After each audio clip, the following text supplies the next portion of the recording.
lebaran ajengan Kyai kumaha teh nu istimewa dina lebaran nama nu istimewa hiji malam lebaran ulah sare aya menonton bola baik ulah sare rame-rame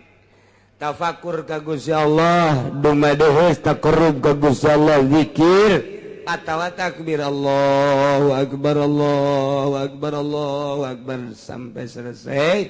eta teh lamun jelema ngaramekeun malam lebaran lam yamut qalbuhu yauma matal qulub hatena moal paeh hate teh moal paeh lamun hate teu paeh teh hirup masyaallah lamun hirup boro-boro hate nu dihandap hirup mantep tapi lamun geus paeh nu handap boro-boro hate etana bae atuh pamajikan bungeun puyang aing cenah cek pamajikan kunaon teh hirup-hirup komo lamun hate manu hirup masyaallah mun teh hirup teh boga harta disodakohkeun harta hirup ngaranna boga ilmu disodakohkeun harta hirup ngaranna ka pamajikan bageur hatena hirup ka anak bageur hate hirup ka burid bageur ka tetangga bageur nah hate hirup ngaranna karangda bageur hirup berarti wattaqullaha allazi ilaihi tuhsyarun kudu sarieun maraneh kabeh ka Allah nu ka Allah hungkul aranjeun kabeh bakal digiring bakal dikumpulkeun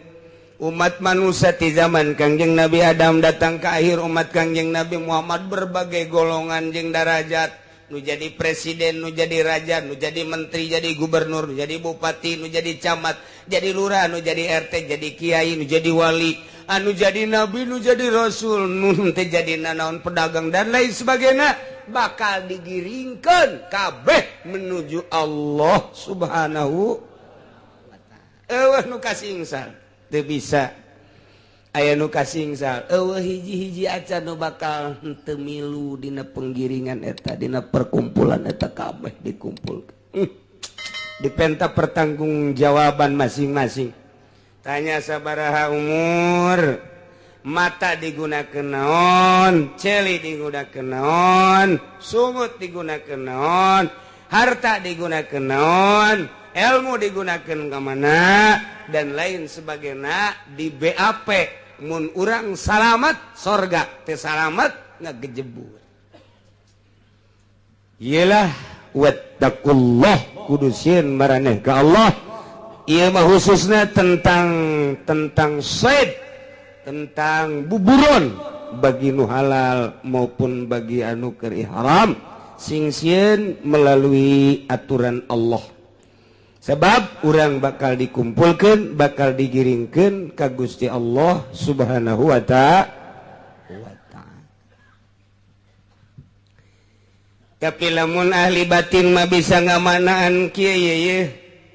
uhilla lakum dihalalkeun karanjeun ka basaidul bahri buburon lautan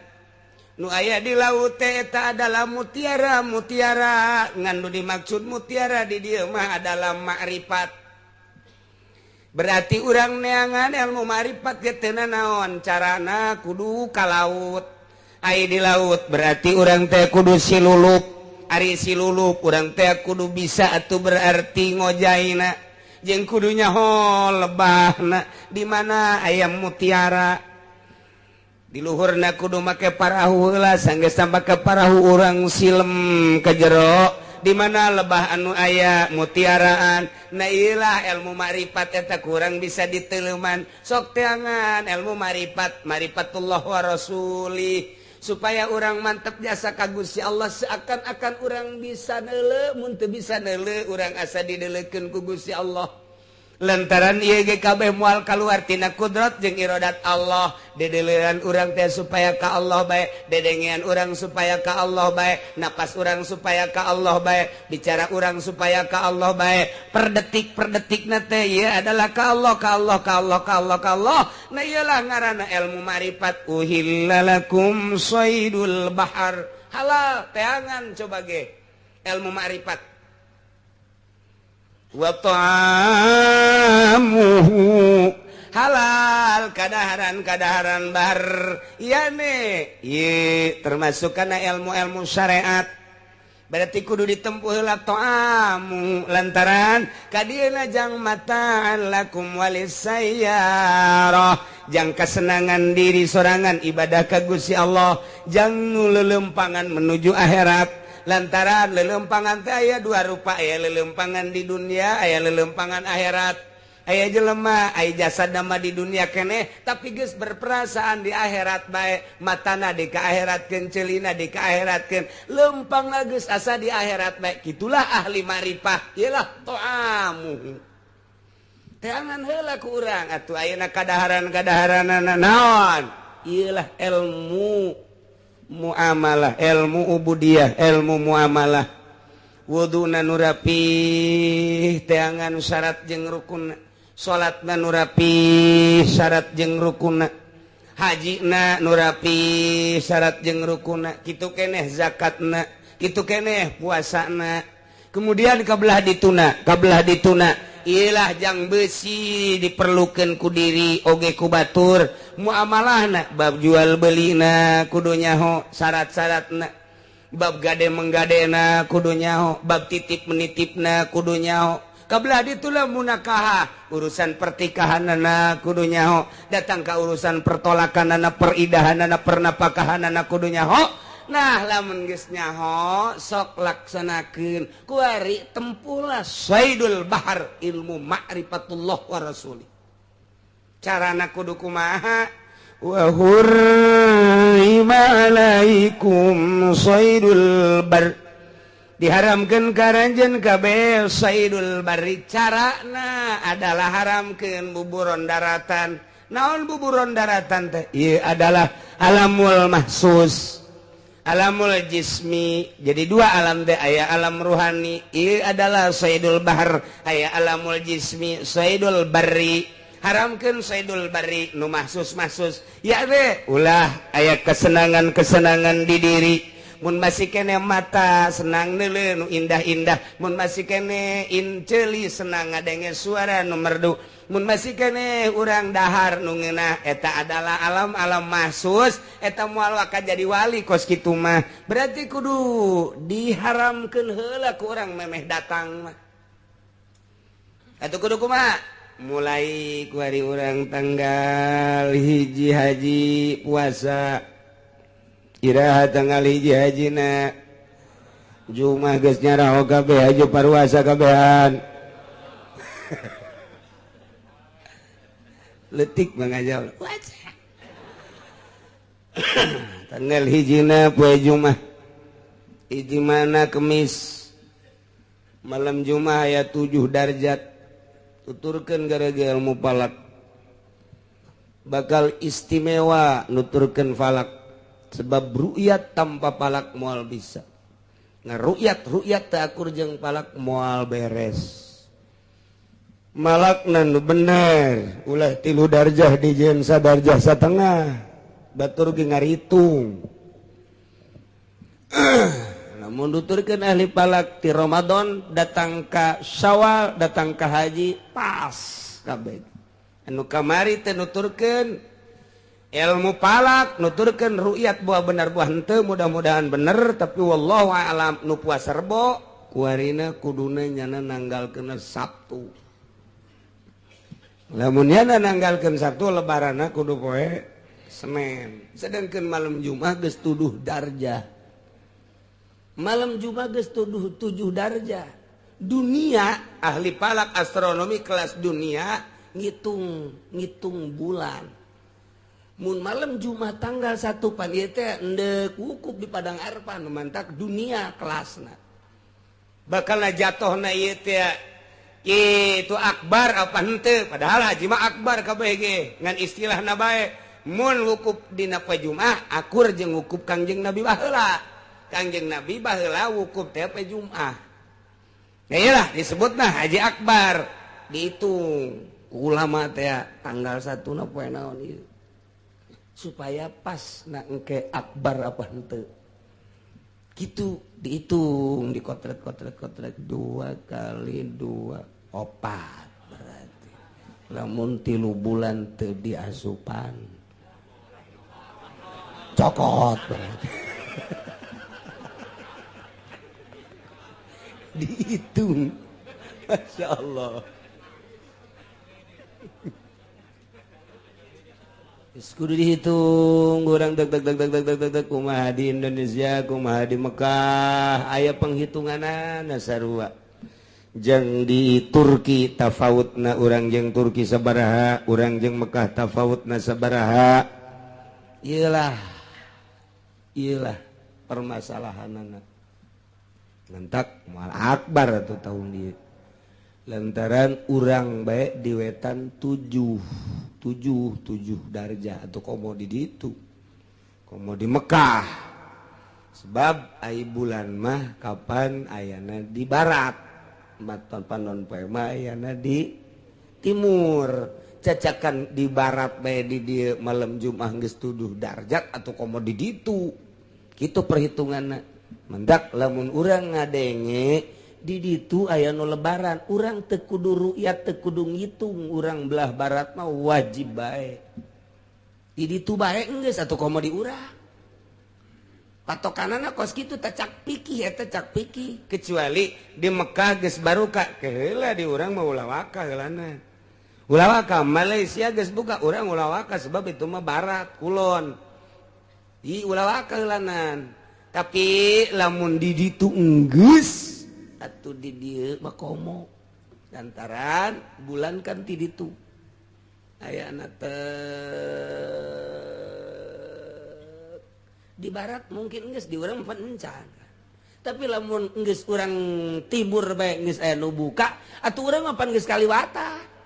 urang geus kaliwata geus kudu buka jasa mangkaning kamari lebaran teh di NTB geus ru'yat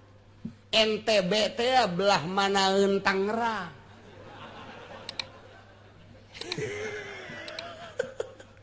NTB geus aya nu buka di ditu tuh komo urang geus teu kudu ru'yat teu kudu palak. Ceuk ahli fikih. Nek dilupatkeun ka mana hayu sia? Hayu, dek lupatkeun mana? Ngomong sia. Ayo keur carita. Geus pokona orang bari maula loba omong loba nu salasa mudah-mudahan menang ridho Allah anu milih Wahidin menang mudah-mudahan ridho Allah nu milih Atut mudah-mudahan ridho deui bae sakitu salahna cukup jangka neraka dengan 10.000 saja nah kan ieu beungeut-beungeut aya oge ya. Aduh cenah kiai nu menang na Atut sebab perhitungan anak lobaan Atut tenang jadi supaya bunga heula supaya nyeun petasan nyeungeut petasan heula kena kadengieun kena bubungahan sakedeung deui lurah diseret ji yang gitu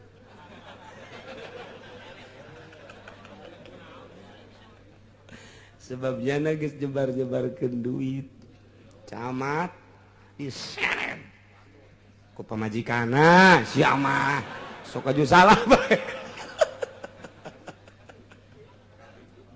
aduh tetep bae teu bisa dengan begitu saja sebab urang kuari menghadapi pilpres mulai dek diperbaiki lantaran ieu bakalna pilpres ketat mulai ti ayeuna bakalna endek ketat-ketatan sebab lalaki mah resep kanu ketat-ketat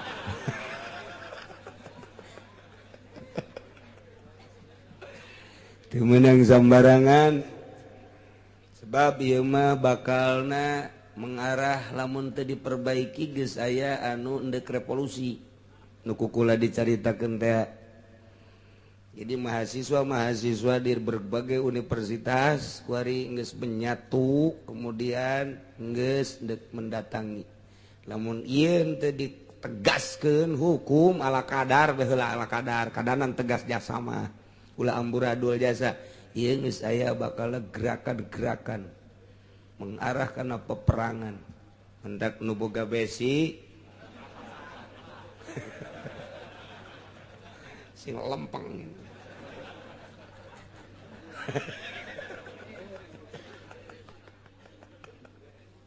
Aduh. Lantaran ieu bahaya ka hareup namun kieu bae. Yes, kuari mulai diperbaiki. Sanajan kukumaha tetap mulai diangkat ke permukaan lain kasus ieu bae berbagai kasus-kasus. Sebab geus aya penekanan-penekanan ka hareup bahaya. Berarti kan ieu aya sutradara. Aya sutradara ieu, di balik ieu aya saha sutradara. Sebab syuting geus siap teh. Bintang geus siap, urang teu nyaho sutradarana. Nah, jadi ulah kaget lamun kuari perhitungan tetap atut nu menang, cuman permasalahan tetap diangkat nu jadi gubernur nama tetap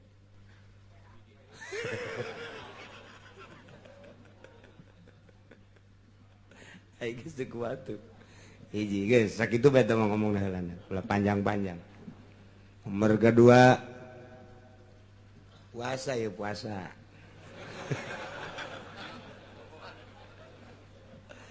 Tanggal hijina haji kemudian berarti tanggal hiji hajina Jumat Sabtu Minggu kuari tanggal seberapa? 3 berarti orang puasa ke seberapa poe? Orang mana ya?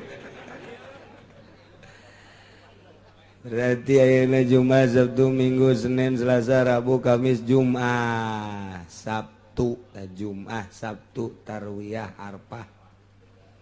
etalah anu intina man soma saha jelema anu puasa yaumat tarwiyah dina poe tarwiyah ieu mah yutomala yu'lamu minal ajri bakal dibere ganjaran teu kudu nyaho ku gede-gedena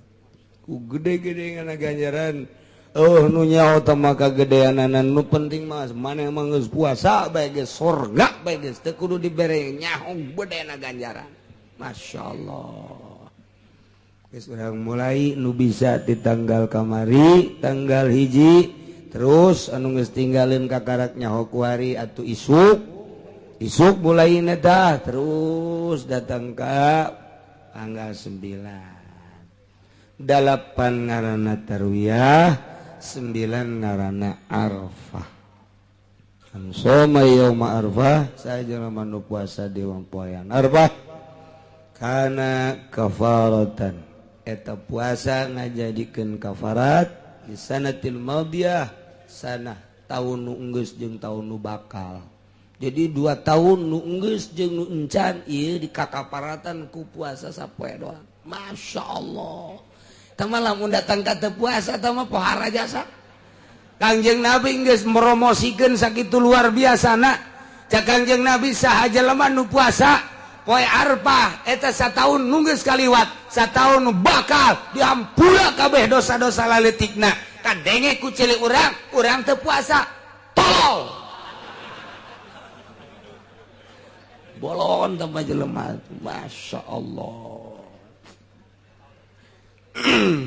Jadi berarti lamun arpahna mun lebaranna poe Minggu arpahna poe naon? Sabtu. Geus Jumat Sabtu tarwiyah arpah. Teu geus ulah ka mamana. Di jero kamar. Geus boga nama puasaan mata urang ceuli urang kabeh peureum. Geus pokona. daripada bentar dalam TV dalam pemandangan anu lain ka Gusti Allah eta mendingan di jero kamar hees. Aya lebaranana ajengan Kiai kumaha teh nu istimewa dina lebaranana mah eueuh deui nu istimewa hiji malam lebaranana ulah sare mun aya nonton bola bae ulah sare rame-rame tafakur ka Gusti Allah dumadeheus taqarrub ka Gusti Allah zikir atawa takbir Allahu akbar sampai selesai eta teh lamun jelema ngaramekeun malam lebaran lam yamut qalbuhu yauma matal qulub hatena moal paeh hati teh mal paeh lamun hati teu paeh teh hirup masyaallah lamun hirup boro-boro hati nu dihandap hirup mantep tapi lamun geus paeh nu handap boro-boro hati eta na bae atuh pamajikan bungeun puyang aing cenah cek pamajikan kunaon teu hirup-hirup komo lamun hati manu hirup masyaallah mun hati hirup teh boga harta disodakohkeun harta hirup ngaranna boga ilmu disodakohkeun harta hirup ngaranna ka pamajikan bageur hatena hirup ka anak bageur hate hirup ka burid bageur ka tetangga bageur nah hate hirup ngaranna karangda bageur hirup berarti tak kitu eta hiji. Kemudian atuh ayeuna mah beurangna di samping lebaran na ieu urang ngalaksanakeun kurban. Enggeus cenah kiai, kurban mah terus bae, boga mah ayo bae 2, 3, 4, 5 eueuh masalah. Eueuh masalah. Lamun urang ngalaksanakeun kurban man qarraba kurbanan saha jelema anu nyieun dumadeheus ka Gusti Allah ku cara mencit kurban. Bi awali kotrotin begitu dipencit awal tetesan tek kotorat fil ardi netes ka bumi eta geus dihampura dosa eta jelema ku Gusti Allah gufirat dzunubuhu lain dosanya na bae wa iyaluhu keluargana ge dihampura pamajikanana anakna ahli-ahlina bahkan indung bapana ge dihampura deui bae. Ya Allah ya Rabbi begitu netes sret geus dihampura dosana dosa pamajikan dosa anak dosa indung bapana masyaallah ku gede-gedena ganjaran korban mandek hayu nu boga ulah diengke-engke lantaran umur mah teu nyaho buah dikorbanan buah henteu engke ku anak urang mumpung kuari bae keur boga. Cenah kiai naon eta korban teh sapi. Sabaraha urangan sapi? 7. Kumaha kiai lamun sapi hiji ku sorangan bae eueuh masalah. Eueuh masalah ieu sapi ku sorangan bae cenah kiai abdi di ditu naon wagah kula ieu. Naik sorangan bae eueuh masalah. Boro-boro sapi hiji 5 deuk nu ku sorangan bae eueuh masalah. Ngan lamun hayang dipilukeun datang ka 7. Kitu maksudna. Besi, tujuaneun teu meunang ku sorangan, lain teu meunang ku sorangan. Pan urang lamun embe ge 7, ieu nu sa nu kula, ieu nu sa nu kula, ieu nu kula kabeh. Wih, mamang sakaligus 7. Wah, eueuh masalah. Besi dijadikeun masalah di lembur eueuh tah. Eueuh masalah. Tilok aya ongko nu ngamasalahkeun kos kitu. Ieu ge sapi sorangan cenah kula mah. Hiji eueuh masalah. Ndek ketujuhan we mangga mbe hiji sorangan mbe mah teu mumpung urang aya kesempatan umur dibere keneh ku Gusti Allah harta boga ulah diengke-engke geus langsung korban bikeun tah tolong lembur ka fakir miskin yo maneh supaya ngarasaan geus urang ulah nyileuk-nyileuk deui bigan nu hebat bata bigan atau aya penampungan dirinya sok dibagi-bagi ke masyarakat ku panitia tah geus ngaran tulis kerenteuna geus sebereu masalah ngan eta mah keur carita Abdul na cek pikih Allah mah geus apaleun padahal ngan cek pikih ya eta kos kitu. Nah itulah ari ieu sapopoe wiridana naon nu paling istimewa. Sapopoe nu paling istimewa wiridan di bulan haji mah la ilaha illallah wahdahu la syarikalah lahul mulku wa lahul hamdu yuhyi wa yumitu wa huwa ala kulli syai'in. Eta nu paling hebat. Bisa tah mah kabehan. Kanjeng Nabi Musa usul ka Gusti Allah, ya Gusti Allah, naon nu pang bagus-bagusna wiridan? Cak Gusti Allah, la ilaha illallah wahdahu la syarikalah. Tah mah wiridan biasa. Cak Kanjeng Nabi Musa, boro-boro urang Kanjeng Nabi Musa ge ngomong gitu ka Gusti. Tah wiridan biasa. Wiridan biasa cek Gusti Allah ngan lamun dibaca di bulan haji, beda jeung dibaca di bulan-bulan sajen. Langit bumi jeung eusina timbang. Tek kuari timbang jeung la ilaha illallah nu dibaca hiji di bulan haji bakal beratan eta. Di bulan haji mah kos kitu tah. Dibacana di bulan haji hiji bae geus hiji. Timbang nu hiji di katuhu dunya eusina di belah kenca bakal beratan eta. Masyaallah batak cek kula mau loba-loba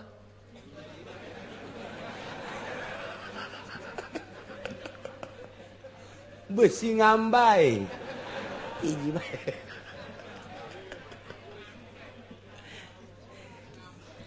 ieu teh maksudna mah lain kitu kayak kitu deui hartina. Cacak-cacak hiji geus pohara eta teh ngabibita abeh urang teh semangat gede jasa ganjarana maca nu loba lain cara nu tadi sia ada yo sia tambah tadi masalah nu tadi mah ulah loba-loba sia kudu engke ngambai nu ieu ka dieu tama kos jelema nyaritakeun salat di Mekah teh salat di Mekah mah tepan 100.000 tuh luar biasa sarangkat 100.000 geus urang asal balik teh Mekah geus teu kudu loba jasa ke loba ting salat deui belon lain kitu atuh ngabibita kana ganjaranana supaya urang semangat ibadah ka Gusti Allah Subhanahu wa taala. Sedengkeun Kangjeng Nabi Musa jeung sahabat-sahabatna yane kaum Bani Israil na diinstruksikeun tindak asup ka negeri eta di mana eta negeri teh yakni kitu Palestina terus datang ke Syam Syria dicek heula ku kaumna 12 kabilah kaum Kangjeng Nabi Musa ngecek ternyata anu 10 memundur lantaran lawan anu luar biasa geledek jeung jarangkung ngabejakeun ka kaum-kaumna teu sanggup kami kudu berangkat ka negeri eta lantaran urang kadinya teu nyawa tapi nu dipumping ku Yusha bin Nun kikalib nah ieu mah nama teu ngabejaan ka kaumna ngan sakadar bebeja ka Kangjeng Nabi Musa alaihis bebejanya naga Kangjeng Nabi Musa ya kaum tegalode mah Kangjeng kumaha ulah nala gedena Kangjeng Nabi Musa pokokna mah urang berangkat lawan sebab instruksi Allah moal pati-pati urang diinstruksikeun ku Gusti Allah lamun memang ieu urang bakal cilaka moal kajen ku kajen teh jarangkung gede pasti ieu tanagana mah lembek kitu cak Kangjeng Nabi Musa moal pati-pati urang diinstruksikeun asup kadinya ti ngalawan jelema-jelema nu aya di dinya kecuali eta jelema teh moal henteu cak Gusti Allah eta teh sangkilang jangkung sangkilang gede ge nanaonan pasti eleh urang bener oge cak eta Kangjeng cak Yusha mantap nyana mah geus teu ngabejaan ka kaumna tanya ku kaumna Yusa kumaha eta sanggeus dicek di ditu di Palestina jelema-jelemana kumaha ha eueuhna naonan menang urang kajian ku kumaha kami mah deuk nurut kumaha cek pimpinan bae tah nu 10 golongan mah mayoritasna nu lobakna luar biasa ngomongna ka masyarakatna ka kaumna ye urang datang ka ditu teh ngan ngadon disintrekan doang ge pae bayangkeun ku sia kumaraneh kabeh aing bae cicing di hadapan ceulina eta tiis jadi ceulina bae ge eta bisa pake ngiuhan luar biasa paneta ceuli bisa pake ngiuhan ku sia bayangkeun tah pada jasa ulah nyaritakeun gede ceulina bae heula ceuli aju aing cicing pajar tangkal kayu horenganan eta amparan sakitu empukna horenganan kanjut bayangkeun coba ku sia ya Allah ya Rabbi mun teh nyaho mah mun nyaho mah mun teh aya nu ngarokok haju nyeclek mah kadinya hatu aing terus bae ngeunaheun ngan nyeclek haju kagulung ajar kiamat ku aing teh cak anu bohongna eta mah ku gede-gedena teh kos kitu masyaallah luar biasa tah eta kaum teh harita atuh arembungeun milu cenah lain lawanan urang atuh tambah kos kitu makana lain lawanan tambah kos kitu mah sin atuh urang tah eta teh Allah mah endek nyieun kamonesan teh model kos kitu jelema biasa titah ngalawan jelema jangkung gede tapi ieu perintah Allah urang nu laleutik titah salat sapoe sapenting 5 waktu ai baheula nu galaladengan sawaktu doang baheula mah pan jelema teh 2 kali lipat urang ye jalangkungna teh 2 kali lipat urang lamun urang 1,5 meter nu baraheula mah 3 meter tapi salatna ngan sakali doang aya nu magrib doang aya nu isya doang aya nu subuh hungkul urang mah laleutik tapi 5 waktu pan pohara lumantar haju loba nu qoid ge ieu teu kararuateun salat ieu tapi pan dirasakeun ku urang makin salat makin ngeunah malah tambah jeung rawatibna qobliyah jeung badiahna malah mah hayang keneh salat tambah salat duha malah hayang keneh tahajud beuh mantap keloba nu geus tarang harideung dipantau-pantaukeun ieu teh kurang ku ngeunah-ngeunah ieu salat dinaheun masyaallah teh eta kos kitu Gusti Allah teh nyieun kitu kamonesan seperti eta nah ieu umat Kangjeng Nabi Musa nu 10 ngomongna kadari qalu ya Musa inna lan nadkhulaha abada wahai Musa cek kaumna nu 10 golongan inna lan nadkhulaha kami kabehan moal asup ka eta ardal muqaddasa abadan datang ka ilaha ge moal bae kami mah madamu fiha salila jelema-jelema nu jarangkung gede teh aya di kota eta di negeri eta kami moal ka ditu datang ka ilaha ge moal bae ku mah ulah hese-hese Musa ari mana deuk maksakeun mah ka ditu cak kaumna ieu fadhhab anta wa rabbuka maneh bae berangkat ka ditu duaan jeung pangeran perangan habek eta ngomong teu kira-kira Pak eta ngomong nyungkun pohara jasa Musa ai maksa-maksa teh mah tadab anta wa rabbuka faqatila inna hauna qaidun maneh bae Musa berangkat ka ditu jeung nu nitah ka maneh pangeran los perang duaan ka ditu inna hauna qaidun kami mah deuk di dieu bae moal perang gideug Kangjeng Nabi Musa masyaallah ieu si kaum ku pohara-pohara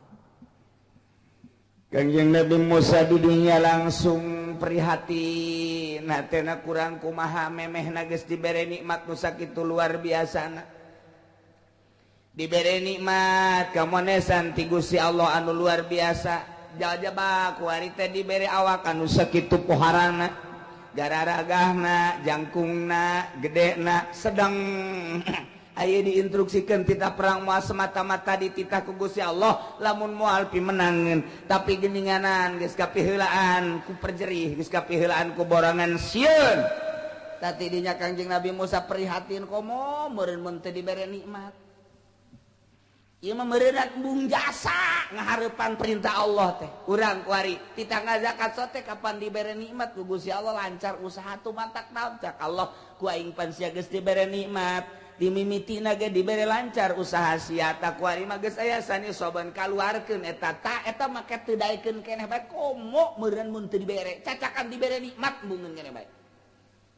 takos kitu teh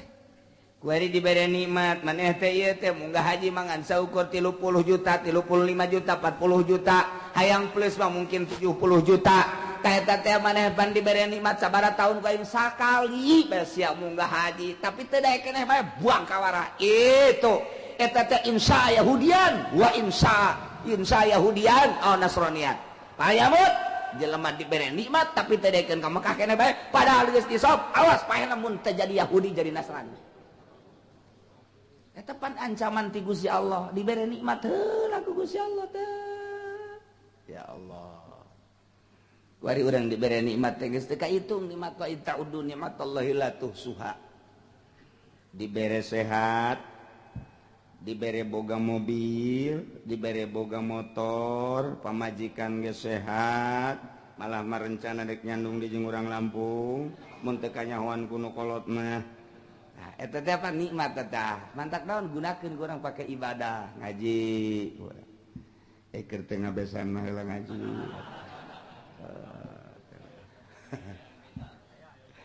juk gitu pake ibadah salat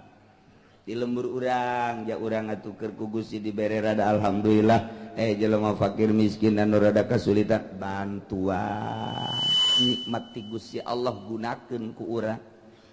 Masya Allah eta Allah teh neuleukeun ka urang gerak urang teh pan dideuleukeun ku Gusti Allah lain dideuleukeun jak memang gerak urang lagi nanggerakkeun Gusti Allah dibere nikmat teh lah kaum Kangjeng Nabi Musa ieu ngomongna kos kitu Musa muncak ngomong urang mah kami mah moal ka mana moal nurut ka maneh kajeun teh inggih titahan kami mah teh hayang hayang teh mah tu sia bae ka jeung pangeran los kali itu perang duaan kami mah inah hauna kok irud deui di wae abang cek Kangjeng Musa eta ngomong lamun dicikupakeun kos kitu tah ngomong cikupak ya Allah ya Allah Kata Kangjeng Nabi Musa qala rabbi inni la amliku illa nafsi wa akhi ngaduakeun jeung Nabi Musa qala Kangjeng Nabi Musa rabbi pangeran abdi inni la amliku illa nafsi abdi masanya nabi tengah milik naon kecuali awak abdi wa illa akhi jeung keluar kecuali dulur abdi Nabi Harun wala amliku gairahu tengah milik kasalian abdi jeung Nabi Harun abdi mangan saukur abdi bae jeung dulur abdi jagening kaum abdi mah teu daekeun ngadukung kana perjuangan nu diperintahkeun ku Gusti tidinya ngotot Kangjeng Nabi Musa fa ajbarahum ala taat maksa ka kaumna yakni ka Bani Israil supaya taat dulur ieu mah lain sambarangan parentah Allah ieu moal kumaha hayu urang perang ka ditu ulah da gede jeung jangkungna ulah da jauhna pokona mah ieu mah instruksi ti ku pangeran kayak gak aya hikmahna yuk urang ka ditu tetep bae embong cak kaumna inna hauna qa'idun kami madek di dieu bae los maneh Musa ka ditu jeung dulur maneh perang duaan apa ka ditu kayak gak aya kabarna ka dieu mah eta ngalecehkeun jasa teh kaum kos itu teh ngalecehkeun jasa masyaallah kos di lembur urang nongkrong dulur ngararaji hayu urang mumpung hirup kene mumpung dibere umur urang ngararaji cak kaum-kaumna teh Allah sia bae ngaji jeung tongtrong leg habak ta tongtrong cara jeung kitu ngan teu ngomong doang teh urang lembur teh ngomongna karari itu teh ngajebian tah eta teh kos kitu teh ulah kukumaha tenang ngadoa Kangjeng Nabi Musa sakumaha tadi maksa ka kaum kang Bani Israil supaya nuturkeun supaya taat kana perintah Allah tetep bae kaumna babagi maneh-maneh kami maneh-maneh kami cek kaumna Musa kami lain teh nurut kapan kamari mah kami ge nurut ngan ai kieu-kieu teuing mah tita merangan jelema nu jangkung gede ke heula atuh Musa los anjeun bae ka ditu Kangjeng Nabi Musa eleh deet ngadoa ka Gusti Allah fafruq bainana wa bainal qaumil fasikin Gusti jages dipaksa ku abdi geus diajakan maksimal ku abdi ku cara kumaha bae geus didongkrak ku abdi ku dalil-dalil ku cara-cara abdi tetep bae teu daekeun abdi mayeuna mah menta kieu bae Gusti la fafruq bainana wa bainal qaumil fasikin Gusti misahkeun bae Gusti pisahkeun bainana antara kaula wa bainal qaumil fasikin jeung antara kaum-kaum nu fasik coba hayang nyaho tah nu parasek teh kumaha ieu Kangjeng Nabi Musa ngadoakeun kepan diancam ku Gusti Allah. Pan maneh mah tugasna ngajak tapi pan ieu haju ngadoake kituan Musa. Ngan diijabah mah diijabah geus teu kuat-kuat teuing mah ngan eta aduh make jeung hayang fafruq bainana wa bainal qaumil fasikin. Gas ayeuna mah pisahkeun bae Gusti abdi jeung kaum abdi fasikin geus ka ditu pan Kangjeng Nabi urang mah teu pernah ngomong geus kitu. Teu pernah ngadoakos kitu Kangjeng Nabi urang mah diciduhan Kangjeng Nabi urang mah geus kaluar ti dinya kakarak diusap unggal deuk salat subuh diciduhan tenang we Kangjeng Nabi ke diusap unggal deuk salat diciduhan hiji waktu nu nyiduhan Kangjeng Nabi panculak keur ka mana ieu nu nyiduhan teh ke muriang apa naon cek cenah teh inu nyiduhan eueuh manta salat subuh teh tuh haji bae panjenengan teh neangan Kangjeng Nabi Muhammad teh neangan nu nyiduhan teh ka mana barang urang gering muriang bener kula biasa diciduhan istiqomah sa Kangjeng Nabi teh ye haji eueuh ka mana ieu kula teh muriang hampura Muhammad poe ieu mah teu bisa nyiduhan cek cenah teh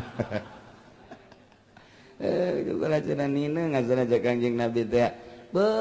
Muhammad diciduhan bae maneh maneh henteu naon geus lah walau mah kualima kulantaran diciduhan maneh teu ngalawan kula deuk asup Islam kualima asyhadu an la ilaha illallah wa annaka muhammadan abduhu wa rasuluh deuk kumaha deui Kangjeng Nabi teu pernah lamun urang keur liwat aya nu nyiduhan goblok beureun sia aing teh nyaho urang bojong tolol meureun sia aing eleh turunan aing ge bojong loba kene goblok geus kakarawat bae encan gelut cadaon hutu geus uplak kakarawat eta kos kitu urang teu leuleuy urang mah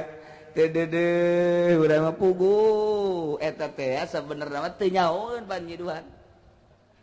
komo mun nyahoeun di Banjar pondok 2 tingkat satingkat 2 tingkat isuk-isuk teh pondok Dararopi bae kitu tah urut peuting teh kopi pan aya keneh di dinya atawa urut kopi peuting teh diucek ku cai panas urutna dek dipikeun ka jandela pas kiai liwat ka dinya kenapa kiai ka dieu eta kiai sugan tangga sugan henteu kukurung we ka dieu kitu tah Masya Allah nyaho-nyaho teh itu nu liwat kena kopi ku sahanya ku sia saha itu si jelema di dalam orang kiai atuh lamun urang bojong jadi kiai na goblok aing kiai ye kudu disimbreh ku kopi aing goblok sia diancam sia ku aing murid pantungtuna mah teu beres eta kos cara aya hiji pondok pesantren santrina aya meureun 20 mah di santrina teh sok ngalaan nang kang ora disayurkan ku santri gitu papan tolol sia ka dieu deuk kaji apa deuk kalanang ka aing hah deuk kalanang ka aing bersih jadi pamalingan kawe meureun teh bubar sia ka awas sia ngalanang ka aing tolol mereh henteu naon henteu bubar santri bubar eueuh santrian Masya Allah ayah Banjar mah pan eta lain kos gitu tangkal kalapa kunyana geus dihalalkeun bisi aya santri urang mana bae jeung saha bae haju ngalak ka kalapa ayah teu bebe jadi halal eta pohara jadi kiai teh mantak atuh geus dihalalkeun kitu tuh santri sadaek da tuh ngan teu dituar doang tangkalna Masya Allah tah eta kiai tuturkeuneun mah kos kitu mantak kula inget bae mantes pesantren di Garut ya deuk pesantren ka mana ulah sakal maruh ka ditu bae ka Banjar bae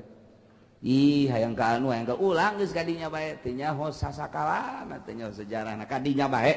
pesantrenna kadinya datang kadinya pan karolot kiaina karolot ngaji bada Isa teh diajengan kakak almarhum Batul Muin jilid 2 bismillahirrahmanirrahim reup hes santri mayak hes kabeh ban kula mah anyar ji cukup ini berjamaah hes barengnya aya ta nu saurang teh nu saurang atuh geus kitu ngaranna ge santri harare SKB ieu atuh mangsi di ka dieu-dieun tah dikaleungeun-leungeunkeun coelan masih kula nanaon atuh budak mangsi dikaleungeun-leungeunkeun bener bae geus bangsa saparapat jam udang cek kieu teh udang pan nya kadari karena banget kabeh atuh hari deung kabeh geus ara rondo aja tetep budak oh maksudna berarti eta nek nyalahkeun saja bae nek nyalahkeun saja mun hideung jakunyana keneh mun kitu mah ku urang jeung nya ku jakunyana eta kos kitu teh kiaina kolot bebeja menang 2 bulan teh bah lari pindah beja kiaina geus kolot tilok nyurah kiaina kadang didinya bae didinya bae ulah pindah ulah aya yang boga surahan ulah geus didinya bae kata kolot teh geus nyawa daripada boga surah macem-macem tapi turunan kiaina nanaonan ieu mah turunan wali ka ditu tek Masya Allah ayah Banjar teh putra Mama Ilyas teh anu pernah kieu keur jamiahan teng oh ruh Mama Sobari naik ka luhur maot Mama Sobari kita kadeuleuan roh kadeuleuan ku nya mah pan urang mah atuh boro-boro roh orek gitu kadeuleuan roh kadeuleuan oh roh naik ka langit maot Mama Sobari ya Allah ya Rabbi roh kadeuleuan eta ku Mama Sobari teh murid Mama Khalil Mama Khalil Bangkalan teh jadi deket jasa nasab ilmuna ka para wali paingan ti teh didinya bae orang kos kitu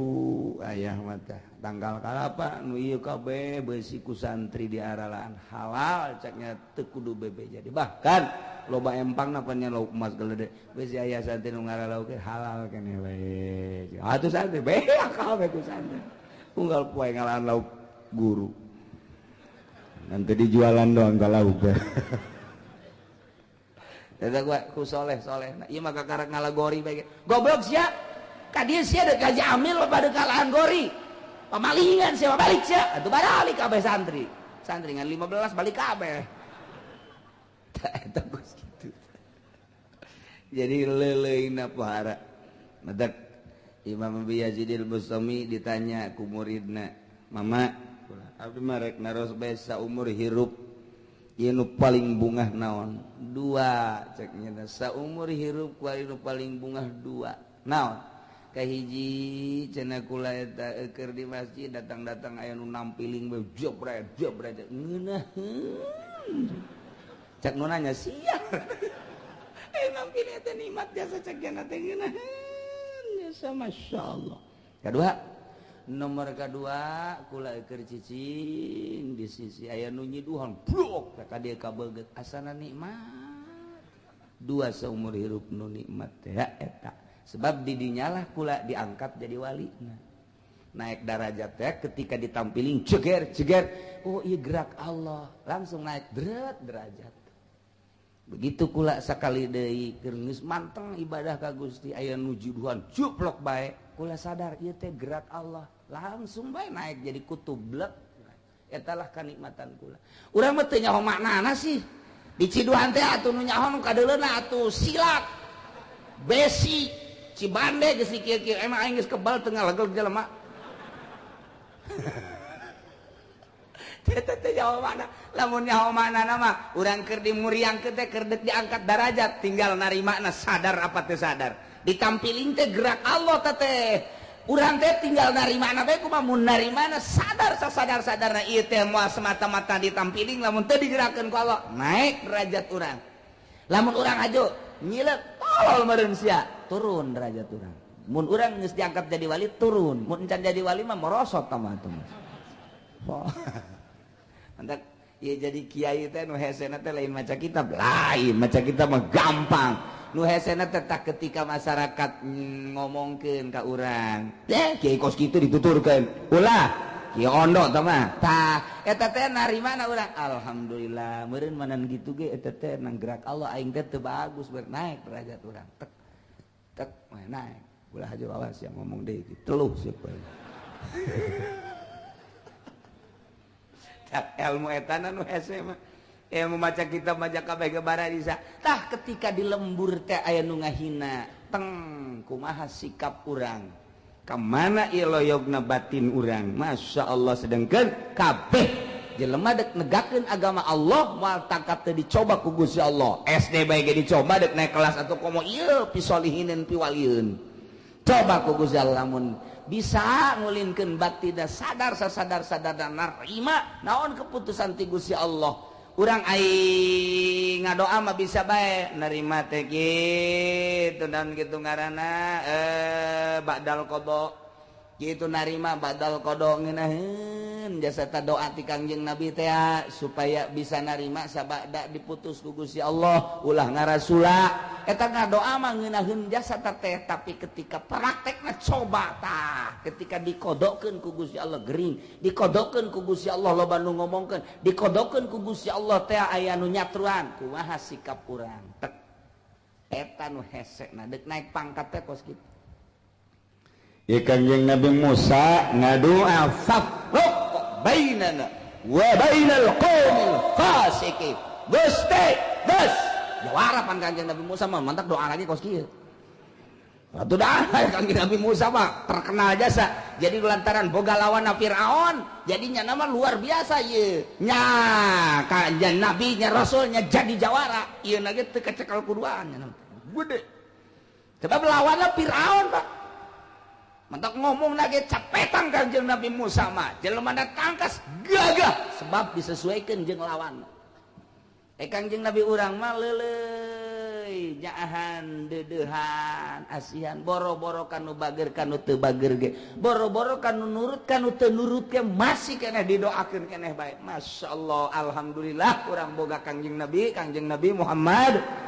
sallallahu alaihi wasallam anu di mana engke hudang teh lain mikiran sorangan ummati umat kula mana hudang ti kuburan teh nya mah henteu mikiran sorangan nabi-nabi nu sajen mah kumaha aing nya mah hudang lain nya ummati mana umat kula nu pangeulana ditanyakeun ku nyana ayeuna Jibril cek cenah mana Jibril malaikat Jibril aya datang ka dinya aya naon Kangjeng Nabi Abu Bakar mana Sayyidina Abu Bakar Umar mana Utsman mana Ali mana tah ditanyakeun maksudna dek naon ieu umat geura tulungan hayu geura ka eta mikiran umat pan pohara jasa mata rugi lamun ku ari teu loba maca shalawat ka Kangjeng Nabi Muhammad sallallahu alaihi wasallam rugi jasa lantaran teu kadeureuh sinarna lamun urang sering maca shalawat mah kadeuleuh tuh urang Cikupa tuh sering maca shalawat tuh kan budak tuh bagus ya maca sholawatna ya kurang yang naik pangkat adalah aduh Kangjeng Nabi ya Allah metegi ngadoana pohara Kangjeng Nabi Musa lantaran jawara aju boga lawan Firaun menang jeung Firaun teh ieu kaumna kuari buang kawara teu nurut kana instruksi ti Gusti Allah nu disampaikeun ku Kangjeng Nabi Musa alaihi salam tah geus bangkawara aja saya tepan ngomong wah tah geus kieu bae babai cak kaomna atuh ayeuna mah lah cak kaomna ieu idab anta anjeun bae Musa warabbuka jeung pangeran anjeun kaditu pakotilah hauna inna hauna qain perang maneh duaan kami mah deuk cicing bae di dieu pan eta ngomong lain lalagaan nyungkun anu pohara jasa ngajebian anu pohara jasa sia kaditu mantak Kangjeng Nabi Musa setelah maksa supaya taat tetep bae taat ngadoa fafruq bainana wa bainal qaumil fasiqin Gusti pisahkeun antara abdi jeung kaum buang kawar para rasek pisahkeun hayang nyaho coba tungtungna beakan amat Musa cek Gusti Allah tengah doa ai geus eta nurut Musa beakan abah ye tapi ku Allah diijabah qala fa inna muharramatun alaihim 40 sanatan yatihuna fil ard fa innaha cek Gusti Allah qala ta'ala lahu ngajawaban doa Kangjeng Nabi Musa fa innaha sanyana Abdul Muqaddasah yakni Palestina Syria terus ka ditu muharramatun alaihim diharamkeun ka Bani Israil nu bangkawarah ka pasikin kudu ada rasupnya na kadinya moal bisa asup antepkeun bae arba'ina sanatan 40 tahun nya moal bisa asup kadinya antepkeun Musa 40 tahun yatihuna yata'ayyar bakal dibere bingung bae kaditu moal bisa balik ke moal bisa muncak urang mah yatihuna teh kasarung cek bahasa wetan mah di urang mah kasarung teh artina kata limbang kadinya deui tayo kos potongan bapak kata limbang kadinya deui kana kolot deui kata limbang ngaranna eta mun nyawa kata limbang eta kasarung cek bahasa priangan mah kasarung kata limbang bingung kadinya deui liwat kadinya deui ta eta teh bakalna kos kitu dalekeun Musa lantaran maneh geus ngadoa fafruq bainana wa bainal qaumil fasikin ku kaula eta kaum nu buang kawarah teh bakal dibere ka sarung kata limbang balik moal bisa kali itu moal bisa 40 tahun kata limbang 40 tahun ge Abu Nawas pas perapatan kata limbang kumaha Abu Nawas tenang aya kena cara kumaha carana panon lain kumaha tuh carana make hitung-hitungan lain kumaha porosotkeun calana sia pam peler sia nu gede mana Abu Nawas mah aya deui bae pam tah nu gede mun kakaler berarti urang kakaler nu bener ya bener aing mah porosotkeun nah ieu gedean dua kakaler yuk cak nyana teh ieu hitung-hitungan di mana ya kos kieu lain Abu Nawas atuh kos kieu mantap urangnya gitu lamun set bae kasarung atau kata limbang cekel peler nu mana ya nu rada gede ai pas kabeneran urang nyekel nu babaturan burut iya nu gede mah ya Allah aya beda Abu Nawas dah ieu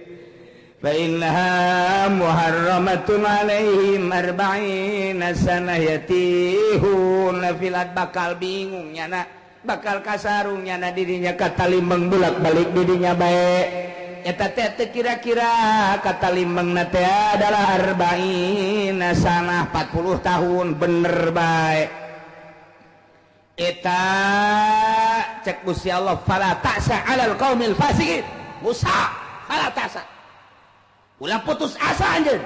ulah prihatin anjeun terhadap kaum-kaum anu parasek geus ulah dipikiran maneh ibadah ka kaula ajak umat anu nurut jelema-jelema anu teu nurut ka anjeun nu fasik fala ta'sa ulah dipikiran atapkeun konsep ieu urang ge kitu ajakan masyarakat sekali dua kali hayu sing leuleuy ajakan geus bener-bener buang kawarah kita ulah main bae kita ulah ngadu kotok bae malah mah kiai ge dititang ngadu kotok deui ayo kiai ka dieu hayang nyaho ieu paleh heula ieu kolong ayo naon paleh mah di kiai ge diseket-seket heula ayo paleh heula kiai na dititang pan eta bang kawarah jasa kiai teh ditang ngadu kotok ditungtung mun teu awas digolok ieu sia tadi hiji tempat mah pan kos kitu eta tinggal kiai bae atuh kebal-kebal haju kiai na ge resepan teu keur cerita dakwah nah ieu konsep fala ta'sa 'alal qaumil fasiqin ulah bingung ku sebab kaum fasik ulah putus asa ku sebab kaum anu fasik maneh bae yuk menuju ka Gusti Allah nu nuturkeun aja nu teu nuturkeun urang kos ngabangun masjid teh engke ge aya bae nu kernak-kernik ngomong teu pararuguh di lembur teh ngabangun mushola kitu keneh encan kabadanan mah komo ta eta teh ulah didengekeun jelema hiji ulah geus kajen fala ta'sa 'alal qaumil fasiqin nu hiji fasik antepkeun urang mah terus bae kegenya ku galedeg ge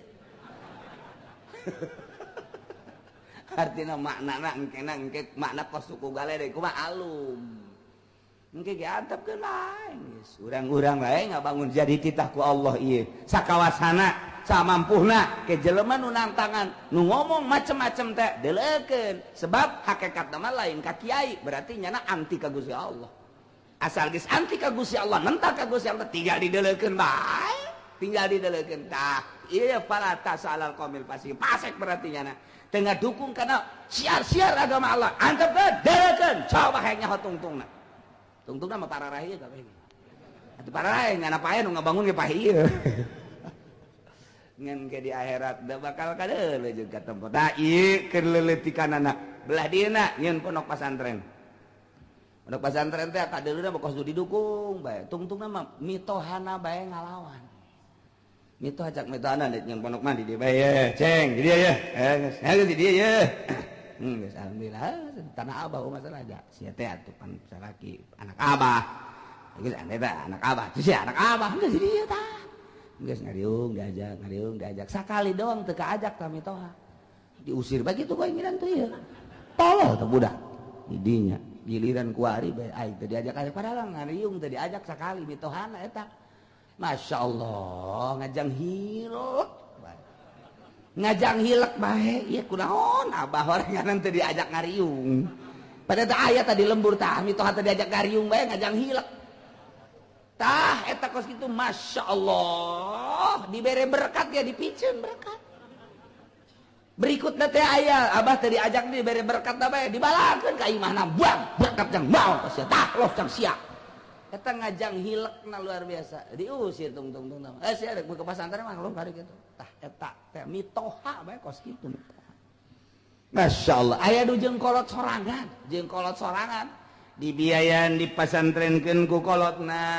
dipale-pale ku kolotna dikawinkeun ku kolotna dipernahkeun nyeun pondok ku kolotna kuari geus aya nu ngaji kitu boga santri aya lah 10 20 mah eta kolotna gajang hilek bae teu resepkeun ka anak parkeur ieu mah santri digeunang saha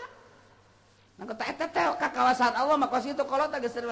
beus menyeun pasantren mah gitu teu ngahormat saeutik doang tah eta kos kitu tah ieu pagawean syiar agama Allah teh kos kitu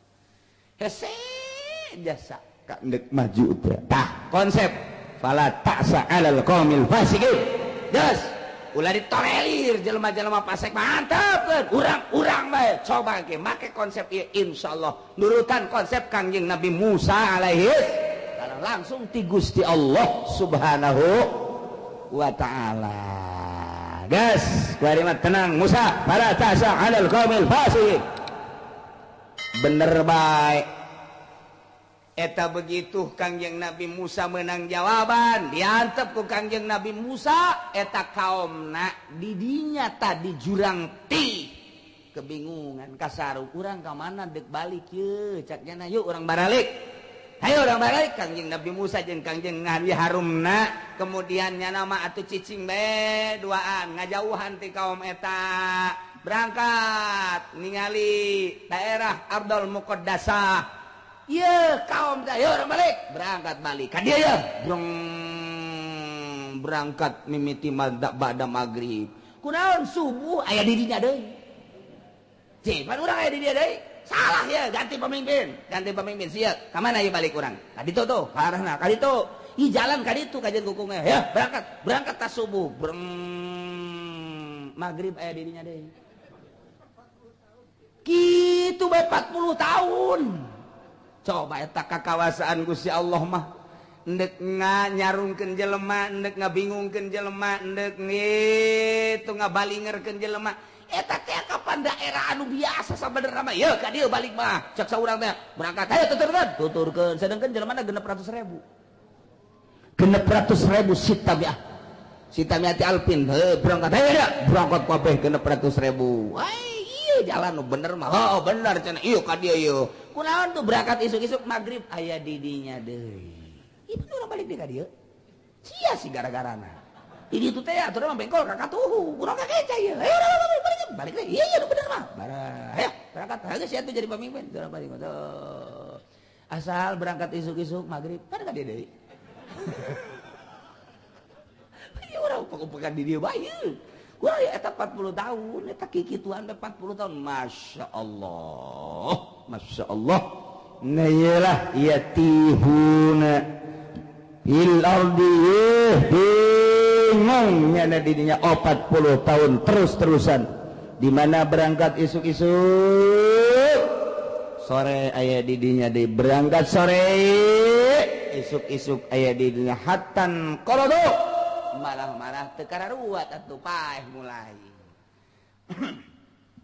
Tisa tahun geus aya nu paeh 1 2 3 4 datang ka 20 tahun para raeh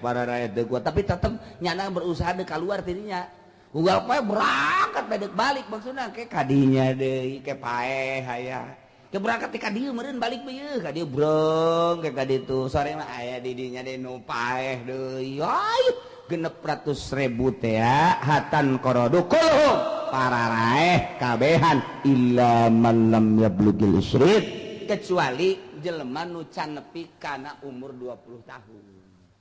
Tah nu umur 20 tahun mah ke bawah tah eta mah disalametkeun ku Gusti Allah henteu maot. Nu maot mah ti 20 tahun ka luhur. Yang pantes ya aki-aki mah paeh ge atuh. 20 tahun ka handap ku Gusti Allah can dimaotan. Jumlahna 600.000 600.000 untuk wa mata Harun wa Musa fitih Kangjeng Nabi Musa sareng Kangjeng Nabi Harun maot didinya di jurang tih. Kangjeng Nabi Musa maot didinya, Kangjeng Nabi Harun ge maot didinya, maka jurang tih teh rahmatan lahuma jadi rahmat ka Kangjeng Nabi Musa jeung Kangjeng Nabi Harun wa azaban liulaika jadi siksa pikeun kaum-kaum nu pararase kabeh mah didinya blek pararae kabeh 40 tahun bulak-balik jadi disiksa ku Gusti Allah. Masya Allah mantep Kangjeng Nabi Musa mangadoa ka Gusti doana ayudniyahum minal ardil muqaddasah ramyatan bihajarit Gusti abdi mah mun maot nyuhunkeun bae sabalangan bae ta kadinya tah ka Palestina sabalangan teh memehna lah deket berarti mentak diijabah ku Gusti Allah jadinya langsung Kangjeng Nabi Musa dipanggil dongeng dipanggilna dusa kumaha didongengkeun teh jol Kangjeng Nabi ekang malaikat Jibril alaihi salam. Assalamualaikum. Waalaikumsalam. Mananta anak Jibril naon Jibril gade hebat jasa Kangjeng Nabi mah ka Jibril teh tenang we. Iya instruksi ti Gusti Allah mal kubal deui cenah mah. Oh masalah maot penting di dia deket ka ditu nya ka Ardul Muqaddasah. Geus pamitan bae pileuleyan ke paprok deui ke. Geus bae Kangjeng Nabi Musa di dinya bae. Saminggu kemudian datang malakal maut diutus ku Gusti Allah. Waalaikumsalam. Ananda ana Israil malakal maut naon gede tugas kula nyebutnya embung jagain ya Allah malah kampung wakapai gitu iya cakang malakal maut kiamat sih jadi serius ya baik kula mah tugas embung jagain itu mau wakapai gitu sanggeuk aing paeh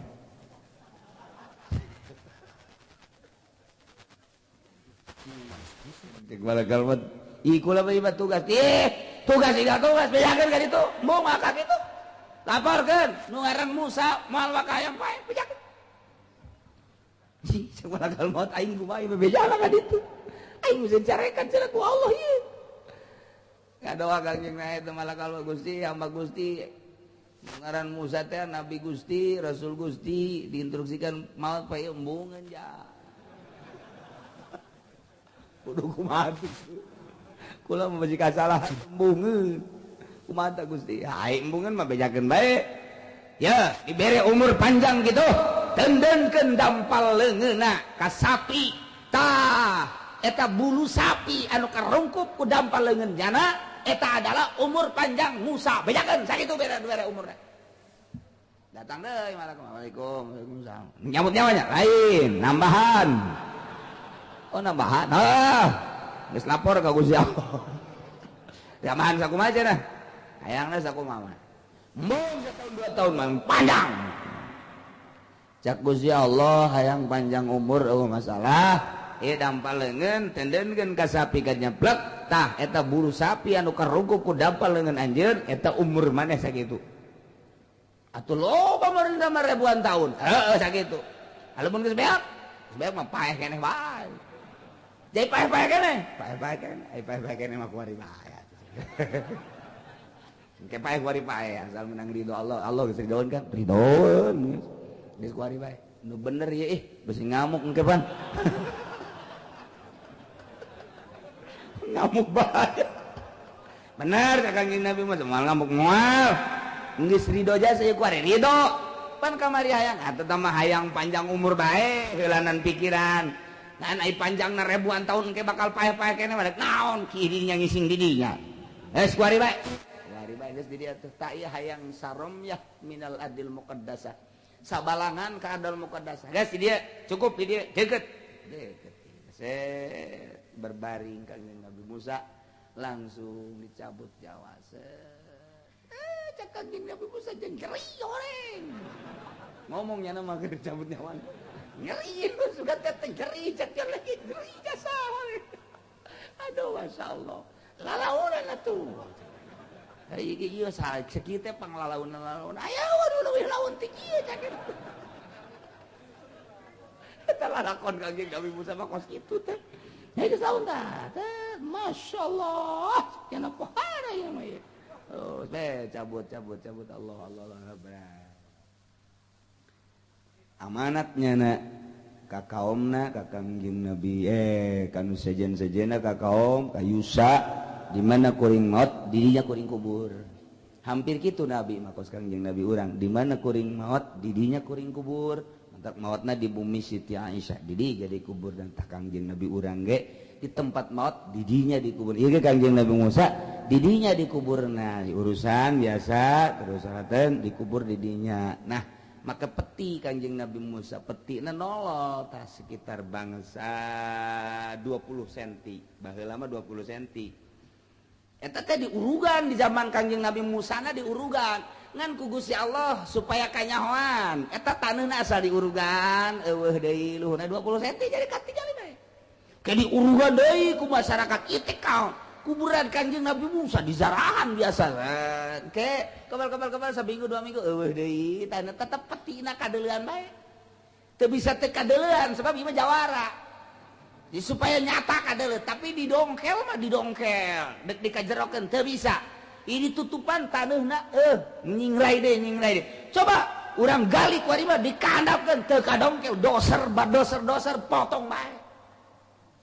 datang ke kuari nyana mata ieu jalan set menuju Palestina ti disebutna ta eta didinya aya kuburanna sisi jalan